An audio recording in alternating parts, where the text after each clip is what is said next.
சரி, நாம் கடந்த முறை ஆபிரகாமுடைய 6வது பயணத்தை கவனித்திருந்தோம். ஜேர்னி ஆஃப் ரைசிங், அது எழுப்புதலின் பயணம்.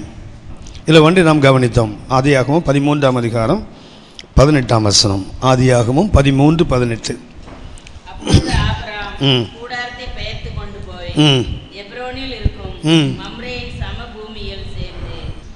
ஆபிரகாமுடைய பயணம் அவருடைய 6வது பயணம். இது 6th ஜேர்னி. இந்த 6வது பயணத்தில் அவர் புறப்பட்ட இடம் பெத்தேல், போய் சேர்ந்த இடம் ஹெப்ரோன். அதனுடைய தூரம் 30 மைல். நாம் கடந்த முறை கவனித்தோம், ஆபிரகாம் தான் எழுந்து பயணம் செய்ய வேண்டுமே தவிர கர்த்தர் என்ன செய்ய மாட்டார், அப்பப்போ தூக்கி விட மாட்டார். யார் தான் எழுந்திருக்க வேண்டும்? நான் தான் எழுந்திருக்க வேண்டும், நாம் தான் எழுந்திருக்க வேண்டும். ஏசாயா 52ஆம் அதிகாரம் 2ஆம் வசனத்தை நாம் கவனித்தோம் அன்றைக்கு. ஏசாயா 52:2.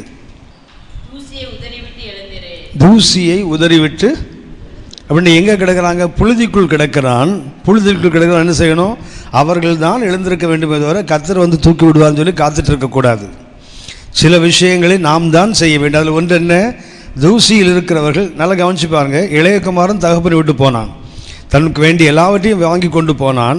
அதை தொலைத்த பின்பு பன்றிகளோடு போராடுகிறான். பன்றி தவிட்டுக்கு அது கிடைக்காத போது அவன் என்ன பண்ணுவான் தெரியுங்களா? அவன் தான் எழுந்தான். 17ஆம் வசனம் வாசிங்க. லூக்கா 15:17. லூக்கா 15:17. லூக்கா 15. அவனுக்கு புத்தி தெளிந்த போது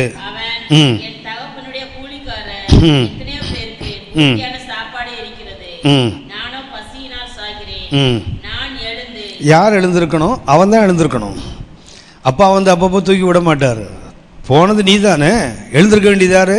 அவன் தான் எழுந்திருக்க வேண்டும். நாம் செய்ய வேண்டியதை கண்டிப்பாக நாம் செய்யணும். குறிப்பாக தூசிகளுக்குள், குப்பைகளுக்குள் விழுந்து விட்டோமானால் எழுந்திருக்க வேண்டியது யார்? நாம் தான் எழுந்திருக்க வேண்டும். அதை உதறிவிட்டு நாம் எழுந்திருக்க வேண்டும் என்று கவனித்தோம். அந்த தூசியை உதறிக்க நான் ஒன்று சொன்னேன், முக்கியமாக தூக்கம். கடந்து முறை நாம் கவனித்தோம், தூக்கத்தை உதறிவிட்டு நீங்களும் நானும் எழுந்திருக்காத வரைக்கும், அதாவது எத்தனை ஆண்டுகள் காலையில் 3 மணிக்கோ 4 மணிக்கோ எழுந்து ஜபித்தாலும் சரிதான், அந்தந்த நாளுக்கு தீர்மானம் எடுத்தால் தான் எழுந்திருக்க முடியும். இன்னும் கொஞ்சம் சொன்னீங்க 3 மணி நேரம் காணாமல் போயிடும். காலையில் முழிச்சிட்டு இன்னும் ஒரு 5 நிமிஷம் அப்படி கண்ணை மூடலான்னு பார்த்தீங்கன்னா, உலகத்தில் அதிகமாக வேகமாக நேரம் ஓடுறது எப்படின்னா அப்போ தான் ஓடும். கண்ணை மூடி முடிக்கல 7 ஆடாது. இப்போ தானே கண்ணை மூடி 5 நிமிஷம் தானே, அதுக்குள்ளையா? ஆனால் எப்போ டைம் ஓடாது தெரியுங்களா? உபவாசம் வந்து ஜெபம் பண்ணுறோம் பார்த்தீங்களா, அப்போ டைம் ஓடாது. உலகத்தையே சுற்றி வந்துடும் ஒரு ஜெபத்தில் பார்த்தா அப்புறம் 5 நிமிஷம் ஆகிருக்கும். என்ன நமக்கு 3 மணி நேரம் ஆனமாக தெரியும். சில நேரத்தில் கிளாக் ஓடும். உதாரணமாக தெரியுமா உங்களுக்கு? ஞாயிற்றுக்கிழமெல்லாம் வீட்டில் பார்த்தீங்கன்னா கிளாக் வந்து லேட்டாக ஓடும்.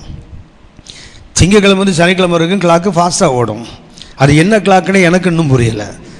ஆமாம், காலையில் 8:30 மணினா 8:45 8:50 காட்டுது கிளாக். என்னென்னா ஸ்கூலுக்கு அனுப்பணும்ல, அவர் ஆஃபீஸுக்கு அனுப்பணும்ல. திங்கக்கிழமை வந்து சனிக்கிழமை வரைக்கும் கிளாக் வந்து ஃபாஸ்ட்டாக ஓடுது. ஞாயிற்றுக்கிழமை மாத்திரம் 8:30 மணி சர்வீஸுக்கு 9 தான் சபைக்கு வருது. என்னடா கேட்டால் கிளாக்கு ஓடலை, கிளாக்கு லேட்டாக ஓடுது.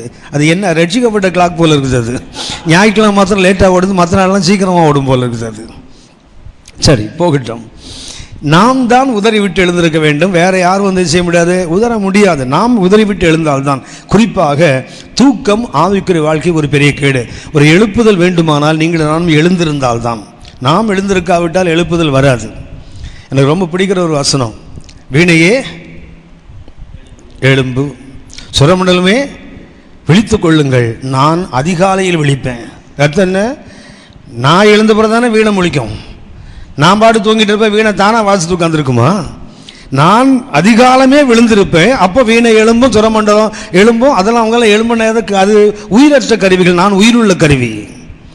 நான் எழுந்தாதான் அது எழும்பும். நான் எழும்பாத வரைக்கும் என் வாழ்க்கையில் எதுவும், என் ஊழியத்தில் எதுவும் எழும்புவதற்கு வாய்ப்பே இல்லை.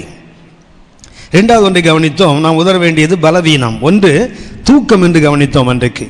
2வது நாம் உதற வேண்டியது என்ன? பலவீனம். என்ன பலவீனம்?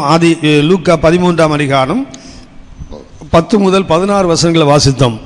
18 வருஷம் எவ்வளவும் நிமிர முடியாத ஒரு கூனி ஒரு அம்மா இருந்தாங்க இல்லையா?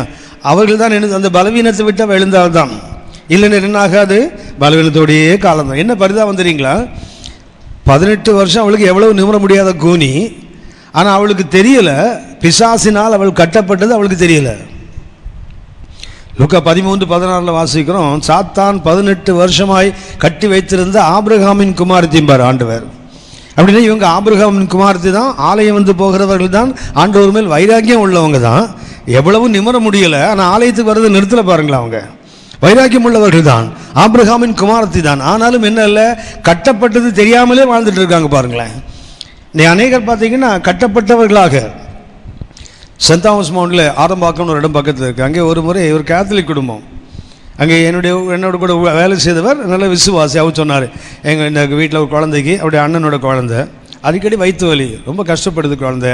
ஹாஸ்பிட்டல் போகிறாங்க, என்னென்னவோ பண்ணுறாங்க, சரியாகலை. இங்கே அப்படி தானே போகிறீங்க, போகும்போதுனாலும் ஜாப் பண்ணிட்டு போங்களேன். ஒரு 5-6 வயசு இருக்கும் அந்த பிள்ளைக்கு.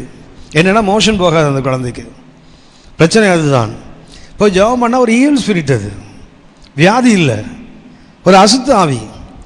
ஜெபம் பண்ண 6 வயசு குழந்தைக்கு அசுத்தாவி. எனக்கு ஆச்சரியமாக போச்சு, இந்த குழந்தைக்கும் அசுத்தாவி பிடிக்குமா? அது விழுந்து எழுந்தது இன்னைக்கு வரைக்கும். இன்றைக்கி பார்த்தீங்கன்னா பெரிய பொம்பளையாக இருக்குது. இது வரைக்கும் அதுக்கு பிரச்சனையே கிடையாது. அதுக்கப்புறம் நாம் இன்றைக்கு உதர பலவீனம்னு தெரியாமலே அநேகர் பலவீனத்தினால கட்டப்பட்டிருக்கிறாங்க. பாஸ்டர் ஓவன் ராபர்ட்ஸ் மறைந்து போனாங்களே, அவங்க இருக்கும்போது ஒரு முறை சொன்னார், குமரி மாவட்டத்துக்கு ஒரு ஊழியத்துக்கு போயிருக்கிறார். போனபோது அவர் சொன்னார், வந்து திரும்பி போனபோது ஒரு கூட்டத்தில் சொன்னாங்க, ஒவ்வொரு வீட்லேயும் யாராவது ஒருத்தர் பில்லிசூனிய கட்டில் இருக்காங்க அந்த ஊர். அவர் சொன்னார், அந்த மாவட்டம் முழுவதும் அசுத்தாவின் பிடியில் இருக்குன்னு சொன்னால் ஆச்சரியப்படுவதுக்கு இல்லை. எந்த வீட்டுக்கு போனாலும் ஒரு குழந்தை காலேஜுக்கு போயிட்டு இருந்தால் திடீர்னு பலவீனமாகி வீட்டில் படுத்துட்டா, போக மாட்டேங்கிறா. பையனை காலேஜில் தான் போக மாட்டேங்கிறான், வேலைக்கு போனால் நெடி நின்றுட்டான், குடும்பம் வந்தது சண்டை போட்டு மனைவியை துரத்தி விட்டு உட்காந்துருக்கிறான். கேட்டா என்ன பார்த்தோன்னா ஒவ்வொன்றுக்கு பின்னாடி ஒரு ஈவில் ஸ்பிரிட் கிரியை. அது சொல்லுங்கள், அந்த மாவட்டமே ஒரு காலத்தில் அது குமரி மாவட்டம் இல்லை, மேரி மாவட்டம் என்று சொல்லப்பட்டிருக்கு. அந்த அளவுக்கு கிறிஸ்தவர்கள் இருந்தது. அவர் சொல்லுகிறார், அந்த அளவுக்கு அசுத்தாவின் பிடியில் கிறிஸ்தவர்கள் இருக்கிறாங்க. நிறைய பேருக்கு தெரியல, பலவீனத்தில் தான் இருக்கிறாங்க, தெரியவில்லை. உதறி விட்டு எழுந்தால்தான் எழுப்புதல் உண்டாகும். மூன்றாவதாக நாம் ஒன்றை கவனித்தோம், உலக வேலை. அதாவது இன்றைக்கி நான் அன்றைக்கு உங்களுக்கு சொன்னேன், திருப்ப நினைவுபடுத்துகிறேன். இன்றைய ஆவிக்குற உலகத்துக்கு அது சொல்ல போனால் கர்த்தர் வருகை தாமதிக்குமானால் அடுத்த சந்ததியை பாழாக்குவது எது தெரியுங்களா? இன்றைய உலக வேலை. இந்த ஐடின்னு ஒன்று வந்தது தெரியுங்களா? இந்த கம்ப்யூட்டர் உலகம் ஒன்று வந்தது, பிள்ளைகளை பாழாக்கிட்டு. ஆவிக்குரிய சபையினுடைய முதல் எதிரி யாருன்னு சொன்னால் இந்த மாதிரி வேலைகள் தான். ஏன்னா உங்களுக்கு தெரியும், 8 மணி நேர வேலைக்காக உலகம் முழுவதும் போராடி மேடேன்னு ஒரு டேயே வாங்கினாங்க. மே தினம்னு வாங்கினது எதுக்கு தான்? 8 மணி நேரம் தான் வேலை செய்யணும், 6 நாள் தான் வேலை செய்ய வேண்டும் என்று உலகம் முழுவதும் போராடி அநேக தங்கள் உயிரை இழந்து அதை வாங்கினாங்க. ஆனால் இன்றைக்கி பாருங்கள், குறைஞ்சது 14 மணி நேரம் வேலை. எனக்கு காலையில் 7 மணிக்கு போனான்னா ராத்திரி 11, 12 இப்படி தான் வரான் ஆள் வேலையிலேருந்து. என்னன்னு கேட்டால், ப்ராஜெக்ட் முடியலை, அந்த வேலை முடியலை, இது முடியலை, நான் டீம் லீடராக இருக்கேன், நான் தான் வேலை செய்யணும். வெள்ளிக்கிழமை வரைக்கும் தான் வேலை, சனி ஞாயிறு லீவு. ஆனால் பார்த்தீங்கன்னா ஞாயிற்றுக்கிழமை காலையில் 6:30 மணிக்கு தான் வீட்டுக்கு வராங்க ஆளுங்க. வேலையை முடிச்சு கேட்டால் சொல்லலாம், அப்படி தான் வேலை செய்தால் தான் சர்வே பண்ண முடியும். பிழைக்க முடியலன்னா பிழைக்க முடியாது. 6:30 மணிக்கும் 7 மணிக்கும் வேலையிலேருந்து வரோம், அதுக்கு எப்படி சபைக்கு 8:30 மணிக்கு வருவார்? அந்த அவனுக்கு படுக்கிறதுக்கு தான் நேரம், தூங்குறதுக்கு கூட நேரம் இருக்காது. பாவமாக இருக்குது பிள்ளைகளை பார்க்கும்போது. அப்படியான இன்றைக்கு அதாவது உலக அலுவல்களில் சிக்கி கொண்டவர்கள். 2 தீமோத்தேயு 2ஆம் அதிகாரம் 4ஆம் வசனத்தில் வாசிக்கிறோம், பிழைப்புக்கு அடுத்த அலுவல்களில் சிக்கி கொள்ளாத. இதை என்ன சொன்னால், உதறி விட்டு எழுந்தால்தான். காலைல 9 மணிக்கு வேலைக்கு போகிறேன், இல்லை 10 மணிக்கு போகிறியா, சாயங்காலம் 5 மணிக்கு வீட்டுக்கு வர மாதிரி ஒரு வேலையை பார். அப்படின்னா பிழைக்க முடியாது. கர்த்தர் பிழைக்க வைக்க உண்மை உள்ளவர். கர்த்தர் பிழைக்க வைக்க முடியும். ஒன்றும் இல்லாமல் இருந்து எல்லாத்தையும் உருவாக்குனார்ல. எவ்வளோ பெரிய பெரிய வேலையில் இருக்கிறவங்களாம் வேலையை விட்டு ஊழியத்துக்குவான்னு கூப்பிடுறாருல. அப்படின்னா இல்லாதவனுக்கு ஒரு வேலையை கொடுக்க வராது முடியாதா என்ன? இருக்கிற வேலையை பெரிய பெரிய பதவியில் இருந்தவங்களாம் குப்பை தூக்கி போட்டு வராங்க இல்லையா? கர்த்தர் பேசினா தானே வராங்க. அப்படின்னா இல்லாதவனுக்கு ஒன்றும் கர்த்தர் கொடுக்க முடியாதா என்ன? கண்டிப்பாக முடியும். நீ அந்த நேரத்தில் விரும்புறதில்ல. அங்கே போனால் தான் பெறானம் வந்து 7 லட்சம் கிடைக்கும், 8 லட்சம் கிடைக்கும் நீ நினைக்கிற. அதை 8 லட்சம் வாங்கிட்டு நீ அதை ஊதாரித்தனமாக செலவு பண்ணுவது பார்க்கலாம். வருஷத்துக்கு 1.5 லட்சம் வாங்கினா கூட உருப்படியாக குடும்பம் நடத்த முடியும். நடத்த முடியாதா? எனக்கு கண்டிப்பாக முடியும். அப்படியா இன்றைக்கு உதறி தள்ள வேண்டிய 3: ஒன்று தூக்கம், மற்றொன்று பலவீனங்கள், மூன்றாவது உலக, அதாவது பிழைப்புக்கு அடுத்த அலுவலில் வேலை வேண்டும். ஆனால் சிக்கிக்கொள்ளக்கூடாது, அதில் போய் அது மாட்டிக்க கூடாது. அதுதான் முக்கியம். இதைத்தான் நாம் கடந்த முறை கவனித்தோம். இதுக்கு என்ன தேவை என்றால் ஃபர்ம்னஸ், உறுதி. உறுதிப்பாடு இல்லாதவர்கள் நிலைத்து நிற்க முடியாது. தீர்மானம் எடுக்காமலாம் இருக்கிறோம், எல்லாருமே தீர்மானம் எடுக்கிறோம், ஆனால் என்ன செய்வதில்லை, அந்த உறுதிப்பாடு இல்லாததுனால. இந்த உறுதி இருந்தால் மாத்திரமே நீங்கள் நானும் இன்றைக்கு எழுப்புதலை பெற்றுக்கொண்ட. எழுப்புதலின் பணிந்து ஆபிரகாம் கற்றுக் கொடுக்கிற பாடம் என்ன? அவர் எழுந்தார். அது 13:18 மறுபடியும் வாசிங்கம்மா. ஆதியாகமம் 13:18. என்னால் பாருங்க, அவன் மாத்திரம் இந்த கூடாரத்தையே பேசிச்சான் பாருங்க. ஆபிரகாமுக்கு நான் இருக்க வேண்டியது பெத்தேலில் அல்ல, நான் எங்கே போகணும்? மம்ரேக்கு போக வேண்டும். நான் கடந்த முறை சொன்னேன், அவர் மம்ரேக்கு போனாரே தவிர எங்கே போகலை? மோரேக்கு போகலை. என்றால் புறப்பட்ட இடம் இது மோரே சமவெளியில் தான் புறப்பட்டு வந்தார். திருப்பி போகும்போது எங்கே போகலவர்? மோரேக்கு போகவில்லை, மாறாக மம்ரேக்கு தான் போனார். மோரே என்பதற்கு நான் கடந்த முறை உங்களுக்கு அந்த பொருளை சொன்னேன். மோரே என்பது சூட்சேயர், அதாவது குறி சொல்கிறவன் இருக்கிற இடம். மோரே என்ற அந்த இடத்துக்கு பேருக்கு அர்த்தம் என்ன? மோரே என்பதற்கு சூட்சேயர், குறி சொல்லுகிறவன். ஆனால் மம்ரே என்பதற்கு என்ன? உறுதி, ஃபர்ம்னஸ். இன்னைக்கு தேவை என்ன? அவர் மோரேலிருந்து தான் ஆபிரகாம் புறப்பட்டார். ஆதியாகும் 12ஆம் அதிகாரம் 6-7 வசனங்களை பார்த்தீங்கன்னா, மோரே என்னும் சீகேமில் உள்ள மோரே என்னும் சமபூமி மட்டும்தான் ஆபிரகாம் வந்தார். அவர் முதல்ல பலிபீட கட்ட இடம் மோரே தான். ஆனால் அங்கிருந்து கீழே இறங்கி வந்தார், எகிப்துக்கு போனார், திரும்ப தென் தேசத்துக்கு வந்தார், பெத்தேலுக்கு வந்தார். பெத்தேலோடு நின்று விடவில்லை, அவர் எங்கே வந்திருக்கணும்? மம்ரேக்கு தான் வரணும். ஆனால் அவர் மம்ரேக்கு போகல, எங்கே வந்தார்? மோரேக்கு வந்தார். ஏனென்றால் இது என்ன? குறி சொல்கிற குறிமேடை, நம்ம பாடுற குறிமேடை. அங்கே போக விரும்பவில்லை. எங்கே போகிறார்? உறுதியான ஒரு அடித்தளம் என்று அர்த்தம் கொள்ளுகின்ற மம்ரேக்கு அவர் கடந்து போனார். இன்றைக்கு ஆவிக்குரிய வாழ்க்கையில் நீங்கள் நான் ஒரு எழுப்புதல் பயணத்தில் காணப்பட வேண்டுமானால், இந்த பரலோக பயணத்தில் 6வது அனுபவம் என்ன? உறுதிப்பாடு. ஒன்று, நாம் தீர்மானம் எடுப்பதில் ஒன்றும் பஞ்சம் இல்லை. நிறைய காரியங்கள் தீர்மானம் எடுக்கிறோம். அந்த தீர்மானத்தில் உறுதியாக நிற்காவிட்டால் எடுத்த என்ன, எடுக்காமல் போனால் என்ன? நம்ம எல்லாருக்கும் தெரியும், புறப்படுகிறவர்கள் அநேக, போய் சேர்றவங்க எல்லாரும் சேர்றதில்லைல்ல. 6 லட்சம் யுத்த புருஷர்கள் புறப்பட்டாங்க, 2 பேர் தானே போய் சேர்ந்தாங்க. இந்த கணக்கை நினைச்சாலே வைத்த கலக்கம். 6 லட்சம் பேர் புறப்படுறாங்க, போய் சேர்ந்த பேர் பஸ்கா ஆட்டினாலே மீட்கப்பட்டவர்கள், மோசைக்குள்ளாக ஜலத்தினாலும் மேகத்தினாலும் ஞானஸ்நானம் பெற்றவங்க, ஒரே ஞானபானத்தை குடித்தவர்கள், ஒரே ஞான போஜனத்தை சாப்பிட்டவங்க. ஆனாலும் அவர்களில் அநேகர் பேரில் கர்த்தர் பிரியமாக இருந்ததில்லைன்னு போட்டிருக்குது. அப்படியா? நான் புறப்பட்டது 6 லட்சம். எல்லாருக்கும் எல்லா அனுபவம் இருந்தது. ரட்சிப்பின் அனுபவம் இருந்தது, ஸ்நானங்களின் அனுபவம் இருந்தது, திருவிருந்தின் அனுபவம் இருந்தது, எல்லாமே இருந்தது. ஆனால் என்ன இல்லை? தேவன் அவர் மேலே பிரிய, காரணம் உறுதிப்பாடு இல்லை. அப்பப்போ வழிவிலைக்கு போவாங்களே, உங்களுக்கு தெரியும். என்னாகும் புஸ்தகத்துக்கு நிறைய பேர்கள், அதில் ஒரு பேர் என்ன பேருங்களா?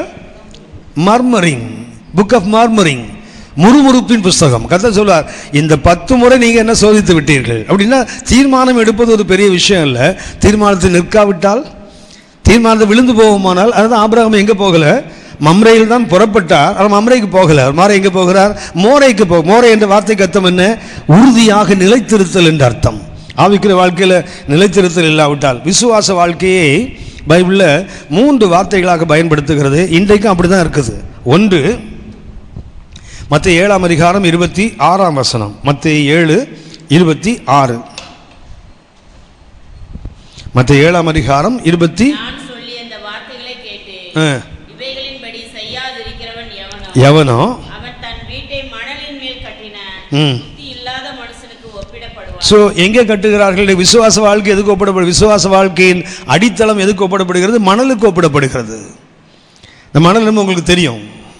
ஒன்று எது மேல் கட்டப்படுவது? கண்மலையின் மேல் கட்டுவது. இன்னொன்று மணல் மேல். கண்மலை எது? தேவ சித்தம். மணல் எது? சுய சித்தம். இன்றைய ஆவிக்குரிய வாழ்க்கையின் அடித்தளம் எங்க இருக்குது? தேவ சித்தத்தில் அல்ல. எங்க இருக்குது? சுய சித்தத்தில். ஏனென்றால் உங்களுக்கு தெரியும் அந்த வசனம், என்னிடத்தில் வந்து என் வார்த்தையை கேட்டு அதன்படி செய்கிற யாருக்கு ஒப்பா இருக்கிறான் உங்களுக்கு காண்பிப்பேன். கண்மலையின் மேல் தன் வீட்டை கட்டின புத்தி உள்ள மனுஷன். அந்த ஞாபகம் இருக்குதா? அந்த கருத்து ஞாபகம் இருக்குதா? கண்மலை எங்கே இருக்க கண்மலை இல்லை, வெளியே தெரிகிற கண்மலை அல்ல. வழக்கமாக நமக்கு எல்லாருக்குமே இந்த சண்டே ஸ்கூல்லேருந்து சொல்கிற பாடம் என்ன? ஸோ இது ஒரு கண்மலை, இங்கே ஒரு வீடு இருக்குது, சரியா? இன்னொரு வீடு எங்கே இருக்குது? இங்கே இருக்குது. இது மணல் மேலே இருக்குது. இப்படி தான் கற்றுக் கொடுக்குறோம், சரியா? ஒரு வீடு எங்கே இருக்குது? மேலே. ஒரு வீடு மணல். இப்படி தான் கற்றுக் கொடுக்குறோம். இது டோட்டலி ராங். ஏன்னா நான் ஒரு கத்தோலிக்க குடும்பத்தில் பிறந்தாலும் 5வது வரைக்கும் தான் அரசாங்க பள்ளியில் படித்தேன். 6வது கொண்டு போய் ஒரு மிஷன் ஸ்கூலில் சேர்த்தாங்க, லண்டன் மிஷன் ஸ்கூல். அது மிஷன் ஸ்கூலில் தான் படித்தேன். அங்கே ஒரு அண்ணன் வந்து பிளானர் போர்டெலாம் வச்சு கதெல்லாம் சொல்லி தருவார். அவர் இப்படி தான் சொல்லி கொடுத்தாரு. ஒரு பாறையை வைப்பார், அதுக்கு மேலே ஒரு வீட்டை ஒட்டுவார், ஒன்று கீழே வைப்பார், அப்புறம் கட்டிடம் கட்டும் கற்பிகள் நாம், அடுத்தது பாட்டு போடுவார், கற்பாறையின் மேல் கட்டினவன் புத்தி உள்ளவன், பெருமழை பெய்தது, இந்த கதெல்லாம் பாடுவார் அண்ணன். அவர் சின்ன வயசுலேயே பழக்கம். ஆனால் இப்படி தான் சொல்லிக் கொடுத்தாங்க. நான் நினைக்கிறேன் இப்போவும் நம்ம சபையில் இப்படி தான் சொல்லித்தரோம். இப்போவும் விபிஎஸ்ல சண்டே ஸ்கூல்ல தான் சொல்லி தராங்க, பாறை மேலே ஒரு வீடு மணல் மேல் வீடு. இல்லை, ரெண்டுமே எங்கே தான் இருக்குது? ஒரே அடித்தளத்தில். பாறை it is not a projecting rock, it is an embedded rock. மண்ணுக்குள் மறைந்திருக்கிற பாறை. இங்கே என்ன இருக்குது? மணல் இருக்குது, இங்கே பாறை இருக்குது. ஒருத்தன் என்ன பண்ணுறான்? வீட்டை இதில் கட்டுறான், ஒருத்தன் வீட்டை இதில். ரெண்டு ஒரே தளத்தில் தான், ஆனால் கீழே என்ன இருக்குது? இது கண்மலையில் அஸ்திபாரம், இது மணலில் அஸ்திபாரம் போடுறாங்க. வசனங்களுக்கு ஞாபகம் இருக்கும்னு நினைக்கிறேன். லூக்கா 6ஆம் அதிகாரம் 47 48 வசனங்களை வாசிங்க. லூக்கா 6:47 48. என்னிடத்தில் வந்து என் வார்த்தைகளை கேட்டு உங்களுக்கு காண்பிப்பேன். கற்பாறை எங்க இருக்குது? ஆழமாய் தோண்டினால்தான் கற்பாறை வரும். மேலே தெரிகிற பாறை இல்லை. It is not a projecting rock, it is an embedded rock. மண்ணுக்குள் மறைந்திருக்கிற பாறை. இது தோன்றினாதான் என்ன கிடைக்கும்? தேவ சித்தம் கிடைக்கும். ஏன்னா இது எதோடு சம்பந்தப்பட்டு இயேசு சொல்வார்? மத்திய 7:24 சொல்றார், என்னிடத்தில் வந்து நான் சொன்ன வார்த்தைகளை கேட்டு கண்மையில் போடுவார். ஆனால் 7:21 சொல்வார், பிதாவின் சித்தத்தின் செய்கிறவன் தான் பரலோகத்துக்கு வருவானே தவிர என்னை நோக்கி கத்தாவை கத்தாவைன்னு கூப்பிடுற வரமாட்டான். அந்நாளிலே அநேகர் என்னை பார்த்து பேய் ஓட்டணுமே, நோயை குணமாக்கணுமே, உங்களை எனக்கு தெரியாத அக்கிரமம் செய்ய அகன்று போன்னு சொல்லிட்டு சொல்வார். என்னிடத்தில் வந்து என் வார்த்தைகளை கேட்டு அதன்படி செய்கிறவனை யாருக்கு ஒப்பிடுவேன்? ஆழமாய் தோண்டி கண்மலையிலும் அஸ்திபாரம் போடும். இது தேவ சித்தம். இது என்ன? நம்ம விருப்பம், நமது சித்தம். விசுவாச வாழ்க்கை ஏன் மணலுக்கு ஒப்பிடப்படுகிறது என்றால் அது என்னன்னா, இட் கான் ஹோல்ட் எனிதிங். எதை என்ன செய்ய முடியாது? அதை பிடித்து வைக்க முடியாது. நம்ம எல்லாருக்குமே தெரியும், பேதுருவுக்கு முதல் பேர் என்ன பேரு? சீமோன். அடுத்த பேர் என்ன? பேதுரு. சீமோன் என்றால் கடற்கரை மணல், பேதுரு என்றால் கற்பாறை. கடற்கரை அந்த பேதுரு என்பதற்கு, சீமோன் என்பதற்கு நாணல் என்று ஒரு வழக்கமாக சொல்கிற ஒரு வார்த்தை உண்டு, நாணல். அதே நேரத்தில் இன்னொரு அர்த்தம் இருக்குது. Simon means souls of the sea, கடற்கரை மணல். பாறை என்றால் பெட்ரா, கற்பாறை. வழக்கமாக நமக்கு தெரியும் கற்பாறையிலிருந்து தான் மணல் வரும். பாறை விழுந்து உடைந்து உருக்குறைந்து தண்ணீரால் அடிக்கப்பட்டு தான் மணல் வருது.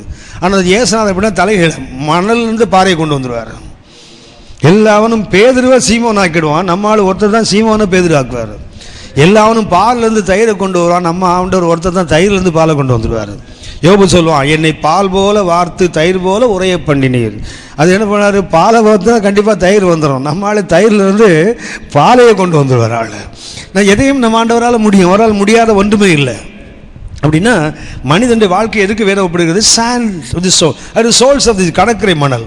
இரண்டாவதாக ஒன்று சொல்லுகிறேன், ஏன்னா உறுதியற்ற தன்மையை காட்டுவதற்கு, இன்றைய ஆவிக்குரிய உலகத்தினுடைய உறுதியற்ற தன்மையை காட்டுவதற்கு மணல். இரண்டாவது ஒரு வார்த்தை பயன்படுத்தப்படுகிறது, கடல், சி. இரண்டாவது ஒன்று கடற்கரை மணலுக்கு ஒப்பிடப்படுகிறது, இரண்டாவது அது கடலுக்கு ஒப்பிடப்படுகிறது ஆவிக்குரிய வாழ்க்கை. ஏசாயா 57ஆம் அதிகாரம் 20ஆம் வசனம். ஏசாயா 57ஆம் அதிகாரம் 20ஆம் வசனம். அப்படின்னா மனித வாழ்க்கை எதுக்கு ஒப்பிடப்படுகிறது? கடலுக்கு ஒப்பிடப்படுகிறது. துன்மார்க்கரோ கொந்தளிக்கின்ற கடல். மூன்றாவதாக வாசித்தோம் எபேசியர் 4:14 காற்று, விண்ட். எபேசியர் 4:14.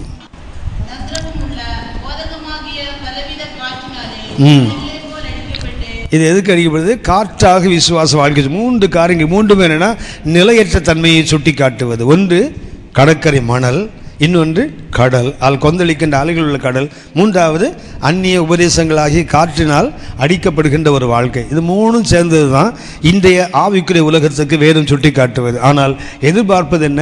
உறுதிப்பாடு, ஃபர்ம்னஸ். நாம் கவனிச்சுட்டு வர பாடம் என்ன? ஆபிரகாமுடைய பயணம். ஒவ்வொரு ஆபிரகாம் பயணத்துக்கு நம்ம என்ன செய்வோம்? அதுக்கு சமமான ஒரு ஆரோகண சங்கீதம் பார்ப்போம். இதுக்கு என்ன சங்கீதம்? 125.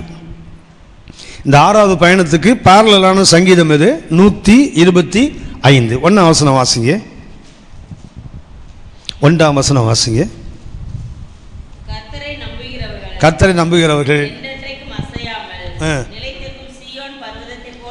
கவனிச்சிங்களா? ஆபிரகாமுடைய 6வது பயணத்தோட அந்த பயணம், அந்த சங்கீதம் எவ்வளோ அழகாக ஒத்து போகுது பாருங்க. அவன் எங்கே வந்தான்? மம்ரேக்கு வந்தார். மம்ரே என்ன? உறுதிப்பாடு நிறைந்த இடம். விசுவாசி எதுக்கு ஒப்பிடப்படுகிறது? என்றென்றைக்கும் அசையாமல் இருக்கிற சீயோன் பர்வதத்தை போல யார் இருப்பானா? விசுவாசி. அப்படின்னா விசுவாசி என்பது அன்ஷேக்கபிள், அசைக்கப்படாதவன் யாரு? விசுவாசி. உங்களுக்கு தெரியும் அசைக்கப்படாத 4 ஞாபகம் இருக்குதா? அசைக்கப்படாத 4 ஞாபகம் இருக்கிறதா? சங்கீதம் 125 விசுவாசி எதுக்கு ஒப்பிடப்படுகிறார்? என்றென்றைக்கும் அசையாமல் இருக்க சீயோன் பர்வதம். அசையாதவைகள் 4. முதல்ல கர்த்தருடைய சிங்காசனம், சங்கீதம் 45:6. சிங்காசனம்,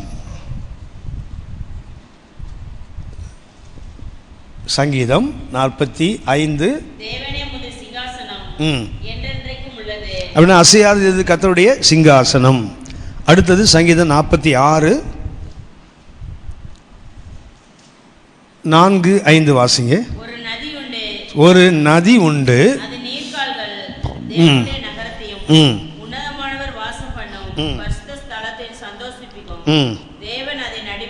தேவன் அதன் நடுவில் அல்ல, தேவன் அவள் நடுவில் இருக்கிறார். அப்படிதான் ஒரிஜினல் இருக்கணும்.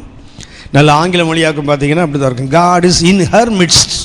கர்த்தர் எங்கே இருக்கிறார்? அதன் நடுவில் அல்ல, அவள் நடுவில் இருக்கிறாள். அவள் அசைய மாட்டாள். அது அசையாதுன்னு போட்டிருக்கு இல்லையா? அது அல்ல, அவள் அசைய மாட்டாள். எது? சபை. ஒரு நதி உண்டு என்றால் பரிசுத்த ஆவியானவர். ஒரு நதி உண்டு, அது நீர்க்கால்கள் தேவனுடைய நகரத்தையும் உன்னதமானவர் வாசம் பண்ணுகிற ஸ்தலத்தையும் சந்தோஷிப்பிக்கும். தேவன் அவள் நடுவில் இருக்கிறார். சபையை சுற்றி பரிசுத்த ஆவி என்று பாதுகாப்பு. உள்ள யார் இருக்காங்க? கர்த்தர் அவள் நடுவில் இருப்பதனால அவள் என்ன செய்ய மாட்டா? அசைய மாட்டா. ஒன்று தேவன் அசைய மாட்டார். இந்த ஒன்று சிங்காசனம், அடுத்தது சபை. அது அசையாது என்றால் தேவன் இருக்கிறபடியினால் அப்படி சபை என்ன செய்யாது? அசையாது. மூன்றாவது எது செய்யாது? வார்த்தை. கர்த்தருடைய வார்த்தை அது அசையாது. மத்தேயு 5:18. மத்தேயு 5:18.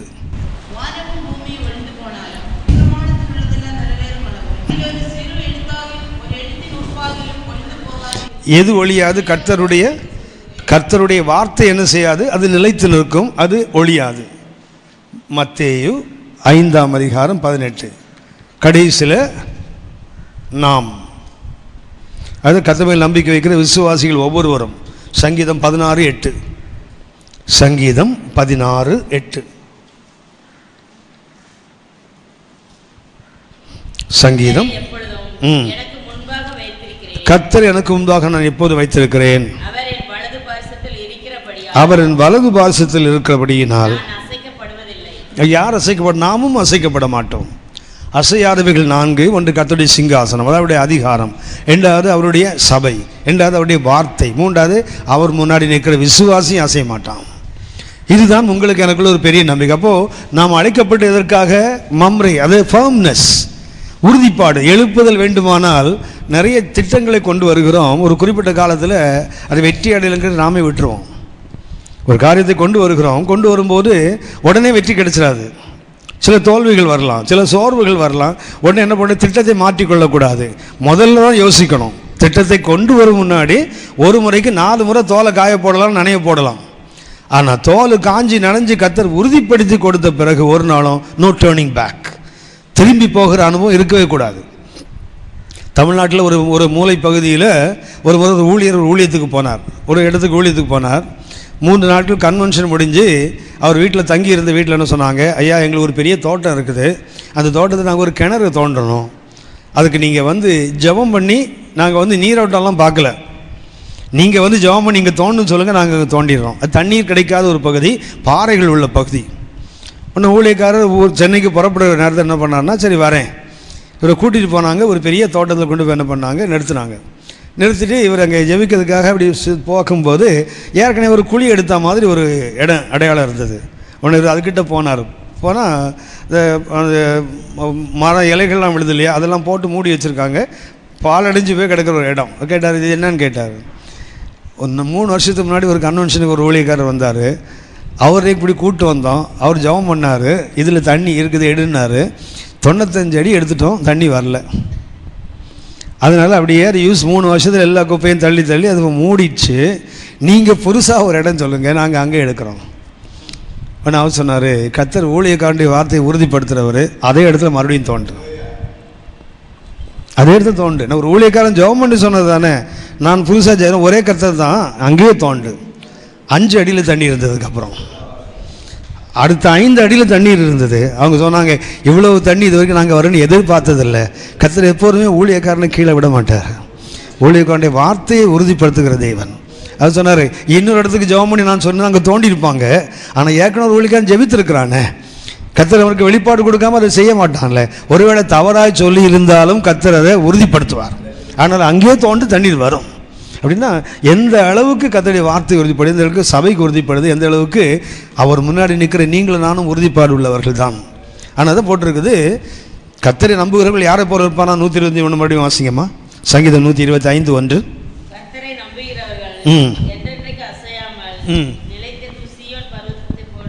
The Sion என்பது it's a symbol of eternal steadfastness. நிலைத்து நிற்கிற ஒரு அனுபவம். ஸ்டெட்ஃபாஸ்ட் என்பது நிலைத்திருத்தல். சீயோனை விசுவாசி எதுக்கு ஒப்பிடப்படுகிறான்? கர்த்தரை நம்புகிறவர்கள் சீயோன் பர்வதத்தை போல என்றென்றைக்கும் அசையாமல் இருக்கிற சீயோன் பர்வதம் என்றால் it is a symbol of eternal steadfastness. தொடங்கிட்டு பாதியில் விடுகிறவர்கள் அல்ல, ஒன்றை தொடங்கினா அதை இறுதி வரைக்கும். அந்த ஸ்டெட்ஃபாஸ்ட்னஸ் தான் இன்றைக்கு ஆவிக்கிற வாழ்க்கையில் எழுப்புதலுக்கு அவசியம். கர்த்தர் பாரப்படுத்தி கர்த்தர் பேசி சில காரியங்களை தொடங்குகிறோம், வெற்றி பெறலங்கிறதுக்காக அதை நிறுத்தி விட வேண்டாம், அது தொடர்ந்து செய்வோம். ஏனென்றால் விசுவாசி எதுக்கு ஒப்பிடப்படுகிறான்? கர்த்தரை விசுவாசிக்கிற யாருக்கு ஒப்பிடப்படுகிறான்? கர்த்தரை நம்புகிறவன் அவன் என்றென்றைக்கும் அசையாமல் இருக்கிற சீயோன் பர்வதம் போட்டிருக்குது. அப்படியானால் அது எட்டர்னல் ஸ்டெட்ஃபாஸ்ட். என்றென்றும் என்றால் எட்டர்னல், நித்தியமானது, என்றென்றைக்கும் அசையாத ஒரு அனுபவம் தான் ஆவிக்குரிய வாழ்க்கையில். 2ஆம் வசனம் வாசிங்க. 125:2.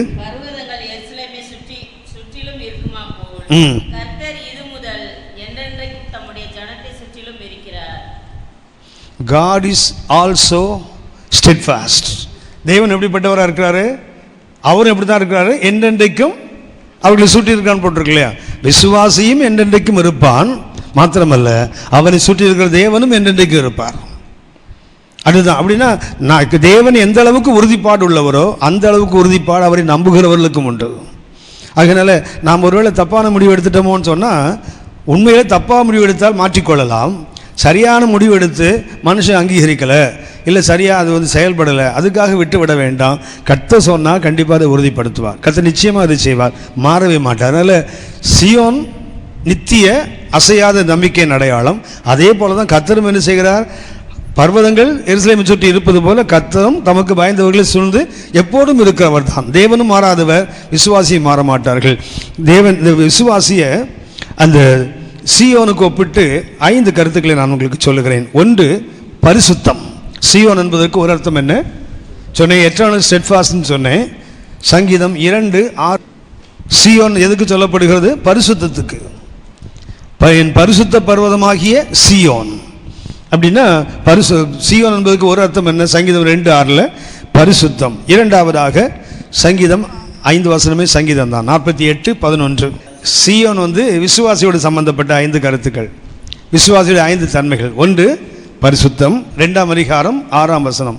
48:11 ரிஜாய்சிங், களி கூறுதல். 2வது என்ன? களி கூறுதல். 3ஆவதாக சங்கீதம் 74:2. இதில் சொல்லப்பட்ட கருத்து விசுவாசிக்கு டுவெல்லிங், தாபரித்தல். 4ஆவதாக சங்கீதம் 78:68 அன்பு. சீயோன் எதுக்கு ஒப்பிடப்படுகிறது? அன்புக்கு ஒப்பிடப்படுகிறது. 5ஆவதாக ஆசீர்வாதம்.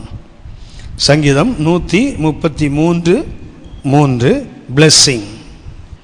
சீயோன் என்பது சங்கீதத்தில் 5 இடங்களில் பயன்படுத்தப்படுகிறது.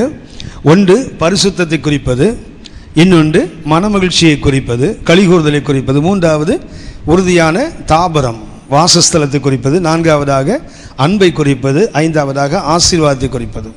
இந்த 5மே விசுவாசியோடு சம்பந்தப்பட்டது. Zion is symbol of eternal steadfastness, அசையாதவைகள். இது பரிசுத்தம் அசையாது, விசுவாசியின் சந்தோஷம் கலிகூறுதல் அசையாது, அவனுடைய வாசஸ்தலம் அல்லது தாபரிக்கிற இடம் அசையாது, அவனுடைய அன்பு அசையாது, அவனுடைய ஆசீர்வாதமும் அசையாது. ஏனென்றால் ஏசாயால 5 இடத்துல வாசிக்கிறோம், கர்த்தர் கைவிடாதவர், கர்த்தர் மாறாதவர், கர்த்தர் மறக்காதவர். திரும்ப திரும்ப அந்த வார்த்தை வரும். 1 ஏசாயா 41:17. அடுத்தது 42 16. மூன்றாவதாக 44:21. நான்காவதாக 46:4. ஐந்தாவது 49:15. 41:17, 42:16, 44:21, 46:4, 49:15. இந்த ஐந்தும் விசுவாசியை குறிப்பது சீயோன். 5 அனுபவங்கள்.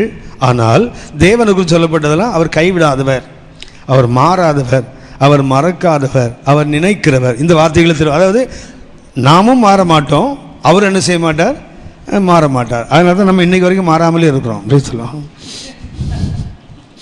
இயேசு கிறிஸ்து நேற்றும் மீண்டும் மீண்டும் நம்மளும் மாறவே மாட்டோம். ரட்சிக்கு முன்னாடி எப்படி இருந்தோமோ அப்படியே இருப்போம், சாகிற வரைக்கும் அப்படியே இருப்போம். அதுக்கு ஒரு வசனம் வர வச்சுப்போம், ஆவிய உற்சாகம் உள்ளது மாம்சமும், இப்படியே சொல்லி காலத்தை தள்ளிட்டு போயிட்டே இருப்போம். அவர் மாற மாட்டார். நீங்கள் நானும் அவரை போல மாறுவதில் மாறக்கூடாது, அவரை போல மாறிக்கிட்டே வரணுமே தவிர நாம் நாம இருக்கக்கூடாது, நாம் அவராக மாறுவதற்கு மாற வேண்டும். சரி, போகட்டும்.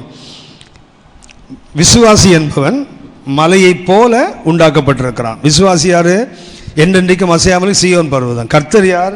அந்த மலையை சுற்றி பாதுகாப்பாக இருக்கிற பாதுகாப்பு வளையம் கர்த்தர். விசுவாசி யார்? Eternal steadfast. அவன் யார்? நித்தியமாக அசையாதவன். கர்த்தர் யார்? அவனை சுற்றிலும் நித்தியமாக இருக்கிறவன். நான் அவருக்குள் இருக்கிறேன், அவர் என்னை சுற்றிலும் இருக்கிறார். அந்த அனுபவம் தான் இந்த உறுதிப்பாட்டுக்கு தேவையானது. அடுத்த தாட் போயிடலாம். ஒன்று, விசுவாசிக்கு உள்ள இருந்து ஒன்று வரும். என்னன்னா,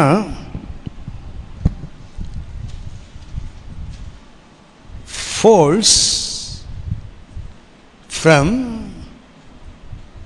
within. உள்ளே இருந்து என்ன, நம்ம எல்லாருக்குமே என்ன உண்டாகும், நம்ம உறுதியாக ஒரு தீர்மானம் எடுக்கிறோம் தெரியுங்களா, எடுக்கும்போது நமக்கு உள்ளே இருந்து ஒரு சக்தி வந்து என்ன செய்யும், நம்மளை பயமுறுத்தும், நம்மளை அசைக்கும். அதே நேரத்தில் வெளியே இருந்து ஒன்று வரும். ஒன்று உள்ளே இருந்து வருவது ஃபோர்ஸ், அடுத்தது ஃபிக்கிள்னஸ்.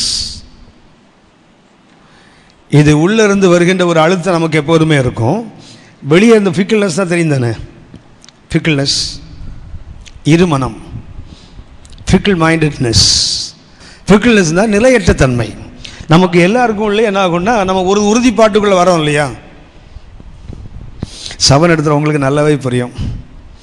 பெந்தகோஸ்து எடுத்துகிறவங்களுக்கு எனக்கு தெரிஞ்சு ஏசுநாதர் வர்ற வரைக்கும் பிரச்சனை போகாது. ஸோ ஒரு திருமணம்னு வருதுன்னு வச்சிங்களேன், வந்தோடனே என்ன பண்ணுவான், பொண்ணு உங்கள் சபையாக இருக்கும், பையன் கேத்தலிக்கிலேருந்து இப்போ தான் வந்திருக்கிறான் புதுசாக. சரி, என்ன பண்ணணும், நிச்சயம் பண்ணணும். அதெல்லாம் நிச்சயம் பண்ணுறது, கல்யாணமே பண்ணிட்டு போகலாமே. அதெல்லாம் நிச்சயம் பண்ணுங்க.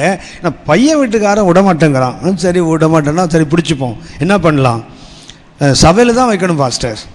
சபையில் வச்சா என்ன பண்ணுவான், அவன் அந்த விபூதி தவிர மீதி எல்லாம் கொண்டு வருவான் தட்டில். பார்த்துருக்கீங்களா? எல்லாம் கொண்டு வருவான். பெந்தகோஸ்து பாஸ்டருக்கு மாலைனாலே கொஞ்சம் அலர்ஜியாக இருக்கும் இல்லையா? ஆமாவா? அவன் மாலை, பூ, பழம், மஞ்சள் எல்லாம் கொண்டு வந்து வைப்பான்லாள். ஒரு சென்னையில் உள்ள ஒரு பெரிய சபையில் பெட்ரோத்தலுக்கு 21 தட்டு வரிசை, 1-2 தட்டு, 21 தட்டு. அந்த பெரிய பரிசுத்தமான தேவ மனுஷன் மிரண்டு போயிட்டார். இது என்ன கதை? ஒன்று என்ன பண்ணாங்கன்னா, இது பொண்ணு வீடு அந்த சபையை சார்ந்தவர்கள், பையன் வீடு வந்து வேறு சபை, அவரும் பெந்தகோஸ்து சபை தான்.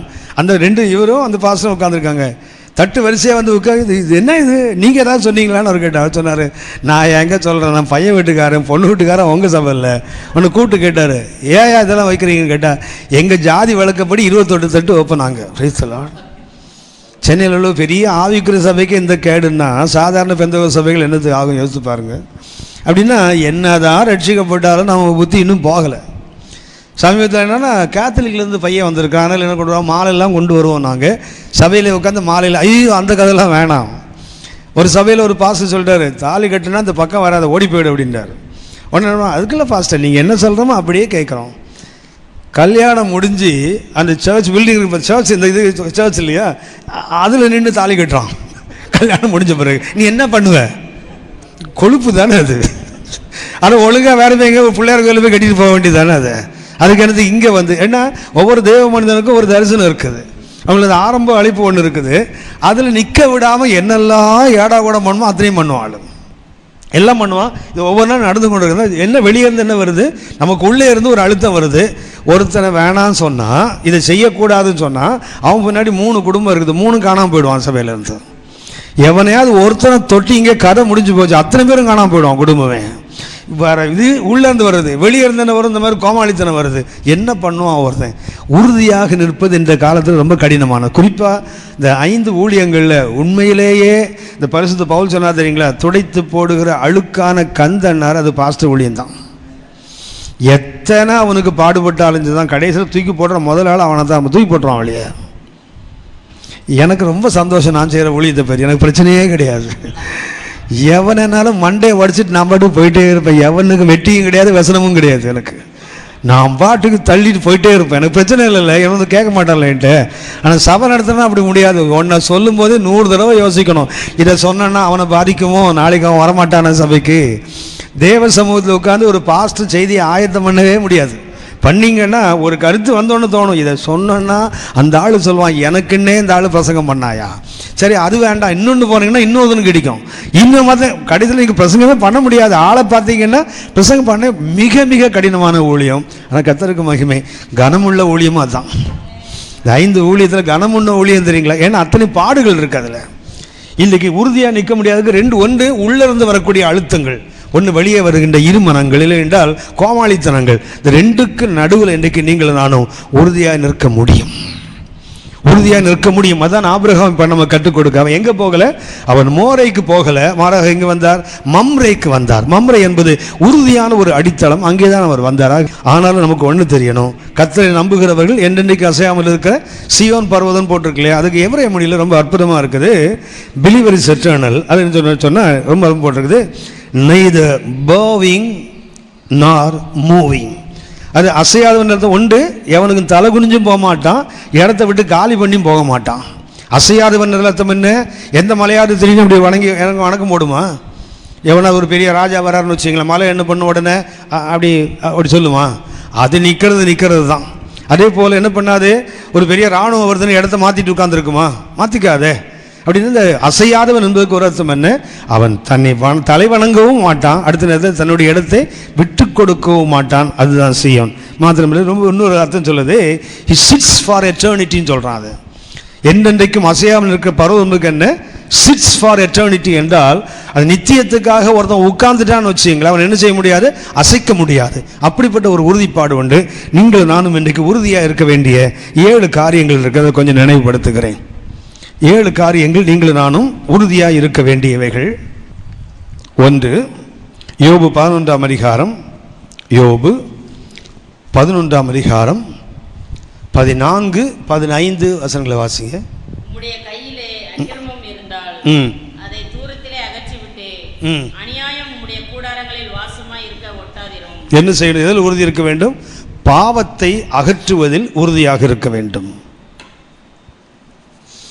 எதிலிருந்து நாம் உறுதியாக இருக்க வேண்டும்? பாவம் என்று ஒன்று வந்தால் அதை அகற்றுவது சொல்ல, உன் பாவம் என்ன பண்ணும், அக்கிரமத்தை உன் கூடாரத்தை விட்டு விலக்கும்.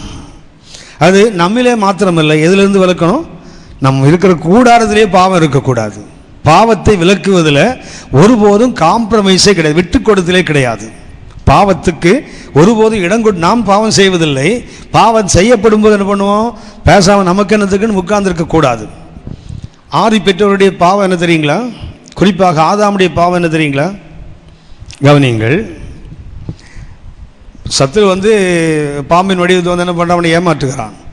ஆதாம் எங்கே இருந்தார்? ஏவாள்கிட்ட பேசுகிறான் இல்லையா, இதை புசிக்க நாளில் நீங்கள் தேவனை போல் அவர்கள். ஆதாம் எங்கே இருந்தார்?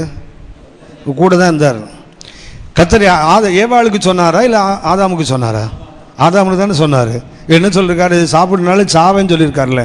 இப்போ இவன் சொல்லுகிறான், இல்லை இது சாப்பிட்டா கடவுளை போல மாறிடுவேன். ஆதாம் தானே தடுக்கணும், அதை ஆதாம் தானே தடுக்கணும்.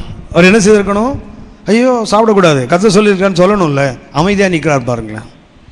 ஏன் அமைதியாக நிற்கிறார்? ஏன் அமைதியாக நிற்கிறார்? கர்த்தர் இப்படி தானே சொல்லியிருக்கிறாரு. அவன் அந்த பெண்ணை ஏமாற்றுகிறான், கூடயே நிற்கிறாரு. நிற்கிறத தடுக்கணும்ல. ஏன் தடுக்கலை? ஐயா, மனைவி மனைவி மனைவி அதனால. ஆனால் கர்த்தர் பின்னாடி தான் சொல்கிறாரு, நீ என் பேச்சை கேட்காம மனைவியின் பேச்சை கேட்டதுனால அப்படி தான் கர்த்தர் சொல்லுவார். அதில் மனைவியின் பேச்சை கேட்டார். மனைவி கேட்டது மாத்திரம் காரணம் இல்லை, அவன் கொடுக்கும்போது தடுக்காமல் நிற்கிறார் இல்லையா.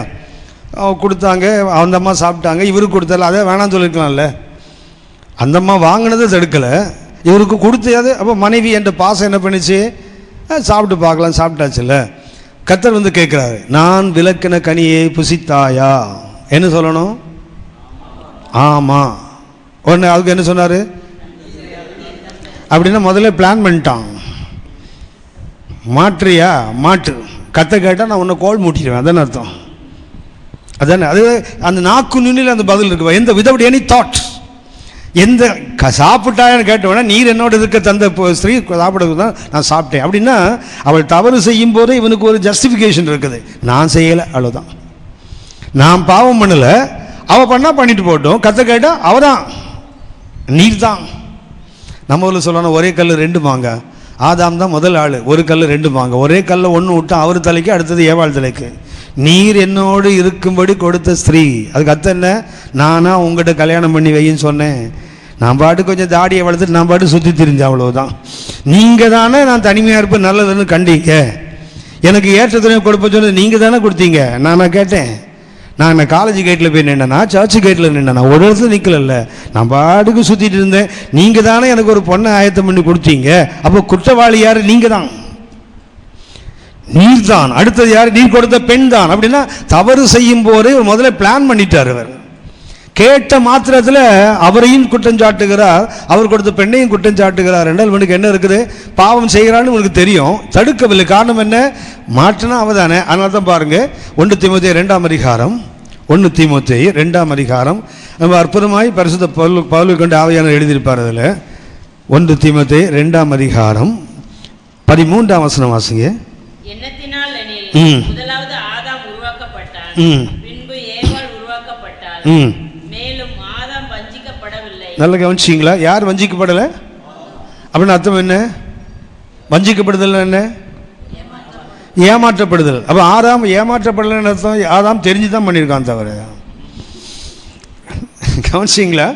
ஆதாம் வஞ்சிக்கப்படவில்லை என்றால் ரொம்ப தெளிவாக எழுதுறா பாருங்களேன்.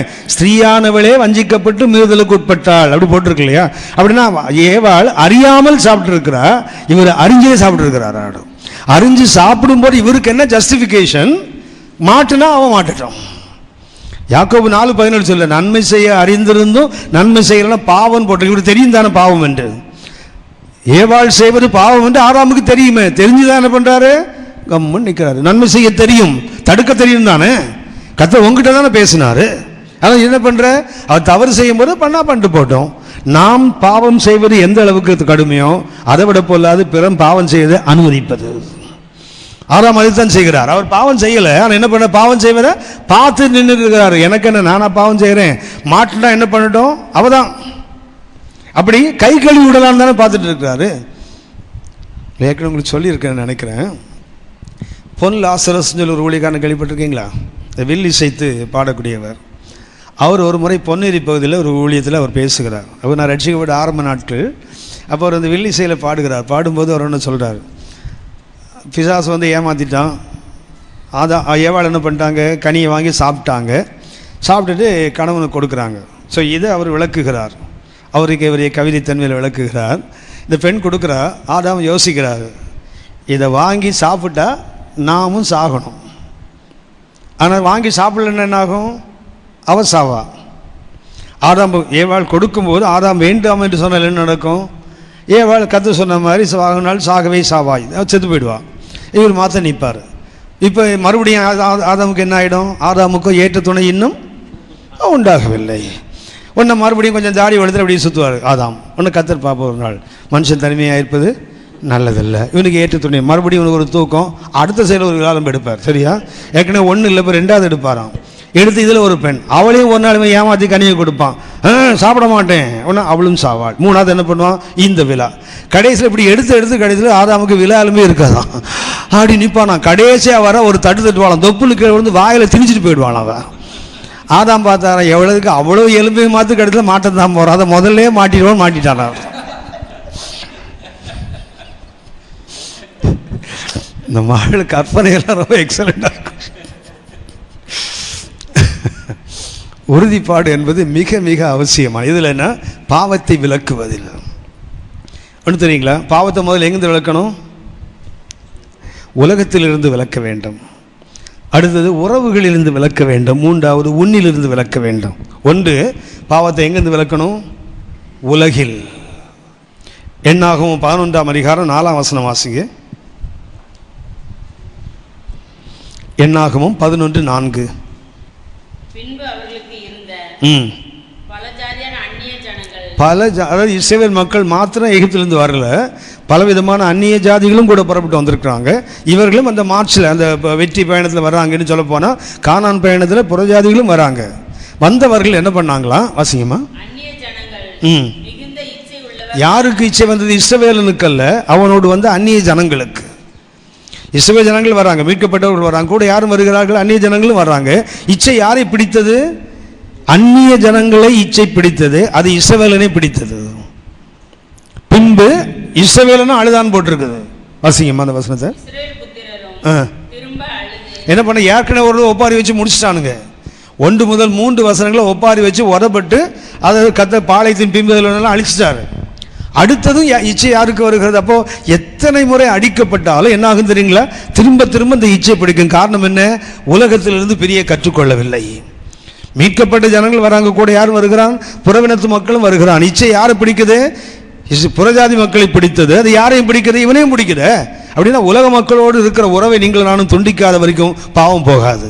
அடுத்தது உறவுகள். ஒன்று உலகம், அடுத்தது உறவுகள். ஆதியாகமம் 32ஆம் அதிகாரம் 23, 24 வசனங்களை வாசிங்க. ஆதியாகமம் 32, 23, 24.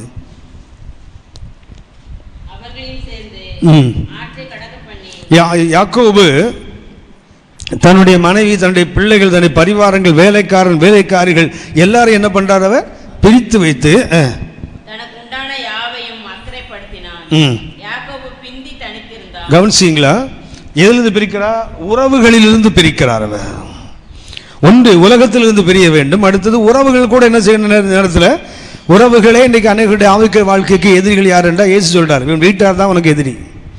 வெளியே இருந்து வருவதற்கு காட்டிலும் உள்ள இருக்கிற எதிரிகள் அதிகமானவர்கள்னு சொல்ல போனால் நாம் எதிர்பாராத தாக்குதல், ஈஸியாக விழுந்து போகிற இடம் இந்த இடம் தான்.